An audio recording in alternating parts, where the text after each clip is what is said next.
नमस्कार, मैं डॉक्टर अभिषेक रंजन आज आपको इस वीडियो में बताने वाला हूँ कि कैसे थायराइड के पेशेंट्स हमेशा दुर्बलता महसूस करती हैं, क्यों हाइपोथायराइडिज्म में इतना ज़्यादा सुस्ती थकान रहता है और इसका क्या कारण हो सकता है कि थायराइड शुरुआत दौर में ही ये अपने साथ इतनी ज़्यादा थकान कमजोरी लाता है, विशेष करके दम फूलना सीढ़ियाँ चढ़ने पे। आइए जाने इस वीडियो। अब जैसा कि मैं आज आपको बता रहा था इस वीडियो के प्रीलॉग में कि सबसे महत्वपूर्ण ये है कि जो महिलाएं थायराइड की पेशेंट्स हैं या पुरुष जो हाइपोथायराइडिज्म के पेशेंट्स हैं, यानी जिनका TSH की मात्रा ज़्यादा है, ये ओवर्ट हाइपोथायराइडिज्म है, ऑलरेडी थायराइड की गोलियां लेते हैं या अभी अभी नए डायग्नोस हुए हैं, उन सबको तो एक बात बहुत ज़रूरी है समझनी कि थायराइड से दरअसल होता क्या है कि ये एक सबसे प्रमुख ग्लैंड है हमारे शरीर का, और छोटा सा ग्लैंड जो anterior side of the neck में होता है, यानी नेक के आगे की तरफ होता है। इस ग्लैंड के इतने सारे कार्य करने की क्षमता है जहां अन्य ग्लैंड पीछे छूट जाते हैं। इसी कार्य क्षमता में एक और चीज़ जुड़ती है जो है हीमोग्लोबिन की कंसंट्रेशन को बदलना ब्लड सेल्स में। हीमोग्लोबिन से हम सभी समझते हैं कि हीमोग्लोबिन खून की कमी बताता है, खून का कितना स्तर है बताता है, लेकिन हीमोग्लोबिन 3-4 चीज़ें और करता है। पहला, हीमोग्लोबिन वो माध्यम है जिसके ज़रिए ऑक्सीजन जो है आपके सारे कोशिकाओं में पहुंचता है, और ऑक्सीजन पहुंचने के साथ साथ कोशिकाएं उसे ग्लूकोज मेटाबॉलिज्म करके एनर्जी पाती हैं, ATP जनरेशन करती हैं, जिसकी वजह से शरीर आपका चल पाता है। जो ही हीमोग्लोबिन कम होने लगती है शरीर में, आपका शरीर सुस्त पड़ने लगता है, हार्ट के ऊपर पंपिंग का दबाव आता है, हार्ट को ज़्यादा काम करना पड़ता है। इसलिए क्रोनिक एनीमिया के पेशेंट्स को हार्ट फेलियर का खतरा हमेशा बना रहता है, और साथ साथ बदन में सूजन आती है, सुस्ती होता है, सीढ़ियाँ चढ़ो तो दम फूलने लगता है और थकान भी होने लगती है। अब आपने सही पहचाना, थायराइड के हाइपोथायराइडिज्म के ज़्यादातर मरीजों में हीमोग्लोबिन की कमी होती है, यानी उन्हें एनीमिया होता है। ये एनीमिया इस कदर हावी हो सकता है कि ऐसे पेशेंट्स में आयरन की गोलियों को देने के बावजूद खून की कमी बढ़ी रह सकती है। अब इसका कारण क्या है? क्यों? थायराइड ग्लैंड तो यहाँ पे है, ये कैसे हमारे को एनीमिया देता है अगर हम थायराइडिज्म के पेशेंट हैं, हाइपोथायराइडिज्म के? आइए अब समझिए। थायराइड ग्लैंड्स से जो थायरोक्सिन हार्मोन निकलती है T3 T4, इसका मुख्य काम करना है हीमोग्लोबिन मेटाबॉलिज्म को हमारे शरीर में जो एरिथ्रोपॉइड सेल्स हैं, जो एरिथ्रोपोइटिन निकलती हैं, जो बोन मैरो के अंदर से रेड ब्लड सेल्स बनाने के पेरेंट सेल्स हैं, उनको स्टिमुलेट करता है। यानी अगर आपको हाइपोथायराइडिज्म हो तो फिर आपकी बोन मैरो डिप्रेशन हो सकती है, जिसके वजह से कि जो एरिथ्रोपोइटिक सेल्स हैं, यानी जो सेल्स जो पेरेंट सेल्स होती हैं खून बनाने वाले सेल्स की, RBCs की, हीमोग्लोबिन बनने की, वो सेल्स धीरे धीरे कम बनती हैं। क्यों? क्योंकि बोन मैरो डिप्रेशन होता है, पहला कारण। दूसरा कारण, एरिथ्रोपोइटिन स्टिमुलेशन कम हो जाता है। एरिथ्रोपोइटिन मेन हार्मोन है जो स्टिमुलेट करता है कोशिकाओं से लाल ब्लड सेल्स के बनने को, RBCs को बनने को। और जैसे ही एरिथ्रोपोइटिन स्टिमुलेशन कम हो जाता है, अगर आप हाइपोथायराइडिज्म के पेशेंट्स हैं, ये हार्मोन कम निकलती है, तो फिर आपके लाल ब्लड सेल्स जो है, रेड ब्लड सेल्स, वो कम बनती हैं। तीसरा महत्वपूर्ण कारण होता है न सिर्फ एरिथ्रोपोइटिन के स्टिमुलेशन की कमी, bone marrow depression, erythropoid precursor cells की कमी, बल्कि तीसरा फोरमोस्ट कारण है आयरन मेटाबॉलिज्म। बेसिकली ये डिरेंज्ड हो जाता है, यानी आयरन एब्जॉर्प्शन जो है वो कहीं ना कहीं बाधित होता है, जिसकी वजह से आपको आयरन डेफिशिएंसी एनीमिया यानी माइक्रोसिटिक एनीमिया हो सकता है। माइक्रोसिटिक हाइपोक्रोमिक एनीमिया देखा गया है।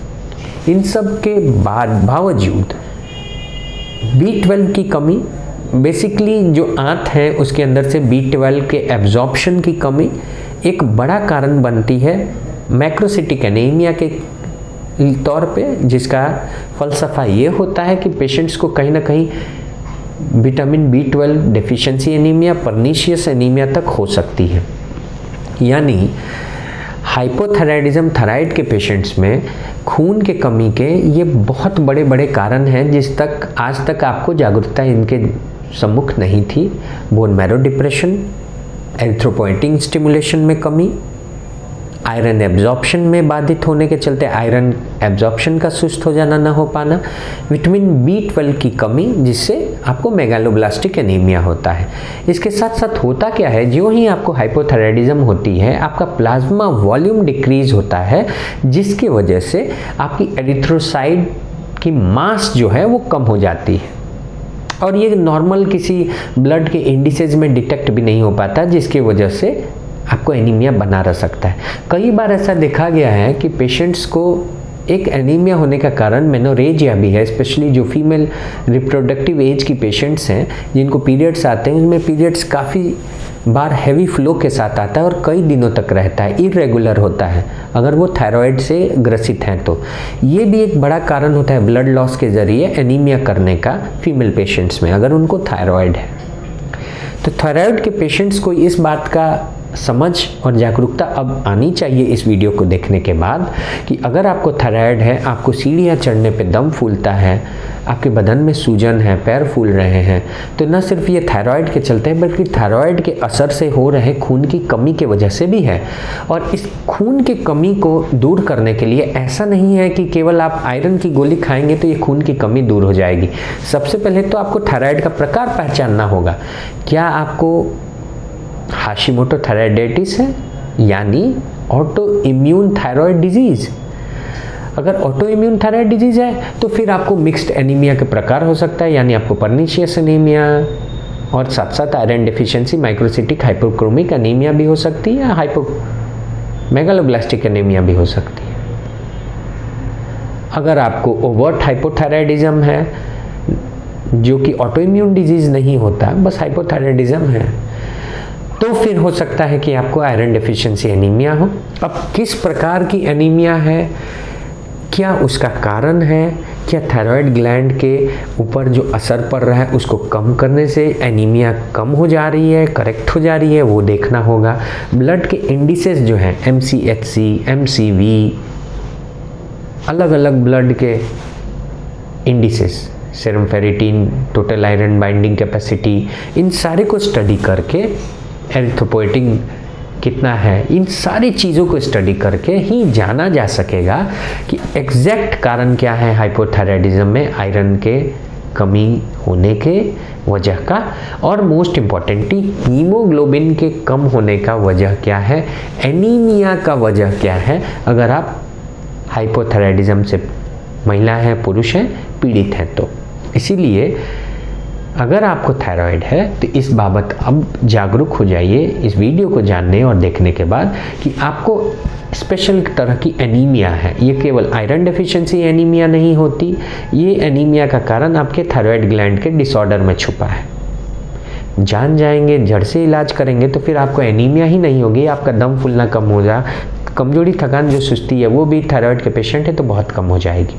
इसी वजह से केवल थायराइड की गोलियां नहीं खानी होती, थायराइड के असर को किस वजह से लगातार आपके शरीर में सुस्ती, थकान, कमजोरी दे रहा है उसको भी जानना इम्पोर्टेंट होता है।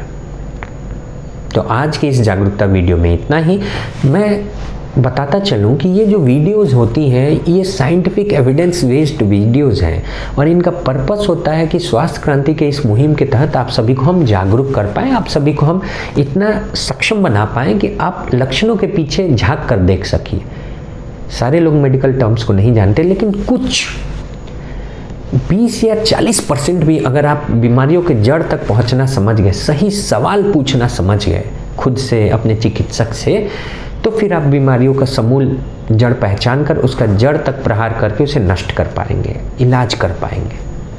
इसी तहत इन साइंटिफिक वीडियोस को अगर आपको लगे कि थायराइड में क्यों इतनी सुस्ती, थकान, कमजोरी होती है, क्यों खून की कमी होती है, हीमोग्लोबिन की कमी है, अगर ये वीडियो सक्षम रहा आपको समझाने में, बताने में, जागरूक करने में, तो इसे ज़रूर शेयर कीजिए। और अगर कमेंट में कुछ और सजेशन दे सकते हैं तो सहर्ष स्वीकार करना मैं पसंद करूँगा। आज के लिए इतना ही। इंस्टाग्राम पर अगर हैं, फेसबुक पर हैं तो ज़रूर हमें फॉलो करें और यूट्यूब पर हैं तो हमें सब्सक्राइब करें। धन्यवाद। जय हिंद, जय स्वास्थ्य क्रांति।